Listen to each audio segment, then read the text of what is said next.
अध्यक्ष महोदय, नागपूर महानगरपालिका यामध्ये अध्यक्ष महोदय दोन एजन्सीला घनकचऱ्याचं काम देण्यात आलं.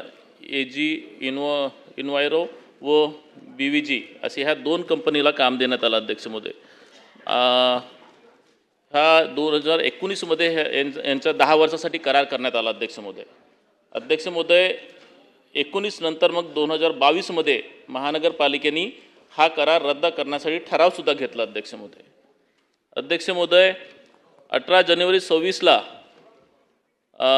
एक श्री घोडके यांचा अपघात मृत्यू झाला अध्यक्ष महोदय आणि प्रश्नामध्ये मंत्री महोदयाने मान्य सुद्धा केलं अध्यक्ष महोदय.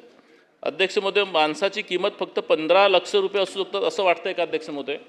अध्यक्ष महोदय माझा स्पेसिफिक प्रश्न असा आहे अध्यक्ष महोदय की जर ह्या कंपनीवरती ह्या कंपनीवरती करार रद्द करण्यासाठी महानगरपालिकेने ठराव मंजूर केला अध्यक्ष महोदय. दुसरं की त्या मागील 6 महिन्यापासून ह्या कंपनीवरती जवळपास 50 ते 60 लाख रुपयाचा मंथली दंडसुद्धा आकारण्यात येतं अध्यक्ष महोदय.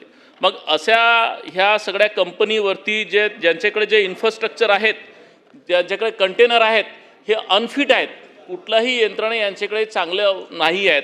अशा कंपनीच्या माध्यमानं ज्यांच्याकडे इन्फ्रास्ट्रक्चरच बरोबर नाही आहे, म्हणजे हा जाणून बुजून केलेला खून आहे अध्यक्ष महोदय. म्हणजे हा मर्डर आहे, ह्या कंपनीने केलेला खून आहे अध्यक्ष महोदय. माझा प्रश्न असा आहे की याला 15 लाख रुपयेमध्ये एखादा माणसाचा मृत्यू होतो आणि त्याच्या भरपाई होऊ शकत नाही, म्हणून ह्या कंपनीवरती मनुष्यवधाचा गुन्हा दाखल करणार का अध्यक्ष महोदय? पहिला हा माझा प्रश्न आहे.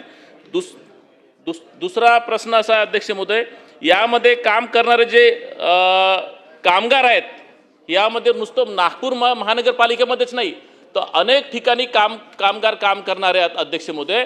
यांची सुरक्षेची काही व्यवस्था नसते, याचा कोणी काउंटर तपासणी नसते अध्यक्ष महोदय. आणि म्हणून जी काही एजन्सी असते यांना अशा पद्धतीनं काम यांच्याकडून करून घेते की हे माणसं नाही आहेत, हे माणसाच्या पलीकडे जाऊन यांच्याकडून काम करण्यात येते आणि याच्यामध्ये ह्या कंपनीशी मिळालेले अधिकारी सुद्धा असतात अध्यक्ष महोदय.